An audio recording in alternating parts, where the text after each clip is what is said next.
The movie opens with Ryu Hwan, a North Korean officer, being briefed by Colonel Kim Tae-won. The colonel stresses the importance of the mission, making it clear that even life is secondary to the task. He hints that if they meet again, one will survive and the other won't. 2 years later in South Korea, Ryu Hwan lives as Bang Dong-gu, a simpleton. He's forced to endure mockery from the local children, and he's taken in by a kind woman who treats him like family. Despite his advanced training, Dong-gu plays the fool, clumsily stumbling through life while quietly studying the habits of everyone around him. He works at the woman's kiosk, where kids steal from him, thinking he won't notice. He keeps track of every snack stolen. A local woman also distracts him with her charm, but he struggles to remain composed. His modest earnings are carefully saved in a tin, and he dreams of returning to North Korea a rich man, though he's only managed to save a small amount. Dong-gu's life is further complicated by his feelings for Ran, a kind girl who seems to like him. However, her brother mocks him, ensuring Dong-gu stays away. The only person who knows his true identity is the delivery man, another North Korean agent, though he's lost his sense of duty after years in the South. Dong-gu reminds him of his loyalty to their homeland. To reinforce his cover, Dong-gu embarks on a humiliating public defecation mission, only to be seen by Ran. The next day, she avoids him, which deeply frustrates him. Jo Do-suk, the woman's son, treats him like a brother and trains him to defend himself. In his dreams, Dong-gu imagines himself as a boxing champion, but he continues to act the fool in real life. Dong-gu receives an envelope with a photo of his mother, who he hasn't seen in 11 years. She remains his emotional anchor, and he writes her letters, hoping to deliver them someday. When delivering groceries, Dong-gu notices signs of an intruder and suspects a spy is nearby. That evening, a K-pop-like spy approaches him. They spar, reminiscing about their time in a North Korean training camp, where they were rival squad commanders. Dong-gu is confused by the arrival of Hae-rang, another officer sent to monitor him. Hae-rang admits he's there to assess Dong-gu's loyalty, but Dong-gu remains distrustful. The next day, Dong-gu follows Hae-rang, only to discover that he's auditioning for a local rock band. His North Korean guitar skills aren't impressive compared to the other contestants. Later, Hae-rang admits his mission is just to blend in as a rock star. Dong-gu is confused about why he's tasked with living as a fool, walking the streets mocked by everyone, while his comrade, Hae-rang, enjoys a prestigious cover. One evening, Dong-gu is awakened by frantic knocking. It's one of the boys who bullies him. In tears, the boy begs for help finding his missing brother, and the entire neighborhood is already searching. Dong-gu uses his sharp skills to pick up the trail, analyzing the situation like a detective. No struggle, no sweet treats. He deduces the boy's condition. He tracks him across rooftops and quickly changes clothes to avoid suspicion. In the end, he finds the boy at the barber's house, where he's there for cookies, and the barber, hoping to impress the boy's mother, tries to get closer to her through the kids. However, Dong-gu's unusual attire catches the attention of the neighbors, and they mistake him for a pervert. Quick on his feet, he escapes with ease, even though the residents now thank him for saving them. The next day, South Korean intelligence interrogates a North Korean spy, learning about Squad 54, a unit of elite North Korean soldiers who have infiltrated South Korea as sleeper agents, ready for orders at any moment. Later, the delivery man approaches Dong-gu, informing him that his mission is over. He's returning to North Korea after 16 years but asks for a gun to take out a few South Korean officials, hoping to save his family back home. Dong-gu, seeing the desperation, hands him an unloaded gun, urging him to stay calm and loyal. This is the better way to save your family, survive and return home, he says, before dismissing him with a stern reminder of loyalty. Meanwhile, a mysterious spy kills the North Korean informant, which prompts the South Korean authorities to form a unit to deal with Squad 54. In a quiet moment, Dong-gu writes another letter to his mother, acknowledging that he may never return to North Korea alive. As he adds the letter to the pile of unsent ones, a stranger points a gun at his head. Dong-gu challenges him, and the stranger reveals he's testing Dong-gu's loyalty before vanishing after a brief confrontation. Later, Dong-gu, spotted on a rooftop by the local lady of the night, is invited for a carousel ride. She opens up about her past, revealing that she gave up a child for adoption when she was 18 and still longs for him. After helping her home, Dong-gu speaks to Hae-rang about the mysterious stranger, but Hae-rang is indifferent. On his way home, Dong-gu realizes he's being followed by the same stranger. Outwitting him, he catches the stranger off guard and discovers he's Ha-jin, a former subordinate from the North Korean unit. Ha-jin, now undercover in South Korea as a high school student, still looks up to Dong-gu.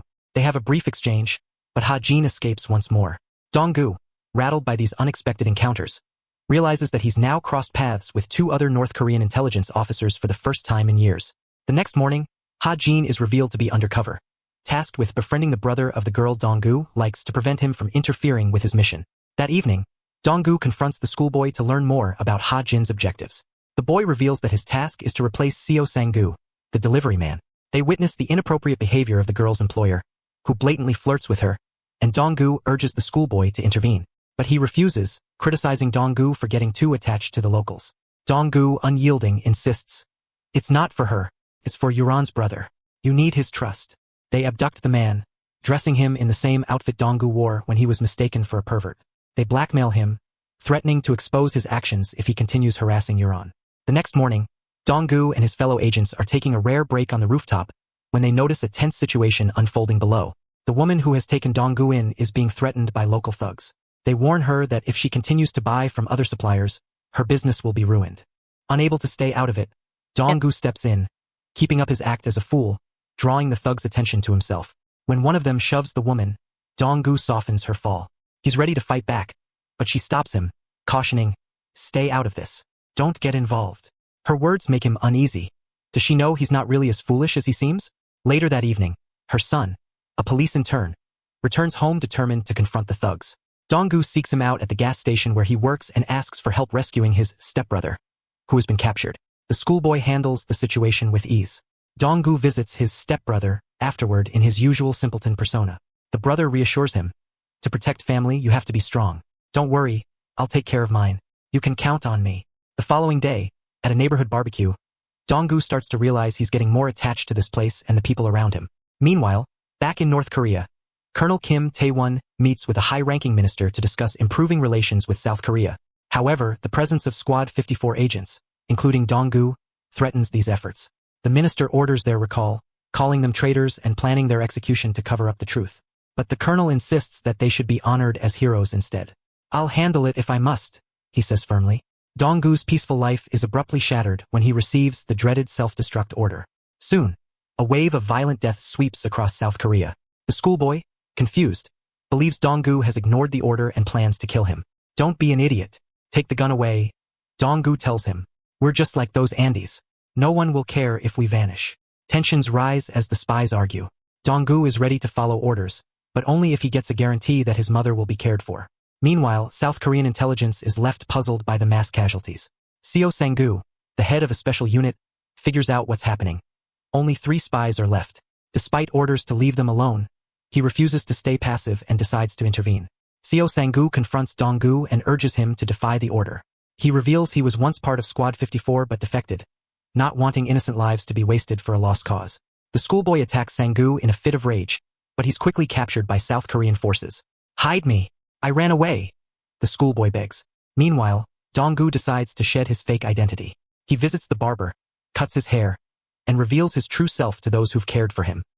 He says his goodbyes to the woman who took him in, tells Ran and her brother farewell, and gives all his savings to the Lady of the Night, along with a note containing her child's address in the US. "This will be enough for a ticket. Find your child and start a new life."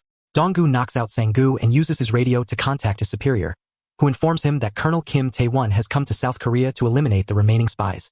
"They've implanted GPS in us," Donggu realizes. He suggests relocating to a deserted area to avoid civilian casualties. Meanwhile, during his interrogation, the schoolboy pleads with Sang-gu to take him with him, promising to renounce his country. In an abandoned building, Colonel Kim Tae-won finds Donggu and orders him to carry out the self-destruct command. Donggu is ready, but first asks if the Republic will take care of his mother. The colonel refuses to answer, repeating the command. A brutal fight breaks out, and Donggu is thrown from the building. Just then, the 2 boys who used to bully him appear. "Donggu, what happened?" they ask. "Go away," he snaps. "Don't do that where people can see." Haerang arrives just in time in a Korean car to rescue Donggu and the boys. They drop the bullies off and head to a prearranged location, another abandoned building. Earlier, Donggu had met with the deliverman, Lee Sung-woo, asking him to bring weapons. When they meet, Sung-woo hands over a bag, but it's filled with bricks. They realize he has betrayed them. Sung-woo admits his true mission, to keep tabs on the spies and prevent any defections. "I knew it before, and now it's confirmed. You've betrayed the nation," he says with a sneer. He then reveals his true identity. "I'm Professor Kim Sung-woo, political philosophy." At that moment, his henchmen arrive, and a violent battle ensues. During the chaotic battle, Donggu learns a heartbreaking truth from the fat man. When spies are sent on missions, their families are imprisoned, and since Donggu refused to carry out the self-destruct order, his mother has been executed. At that moment, The scarred colonel and his assistant, accompanied by South Korean special forces, arrive on the scene.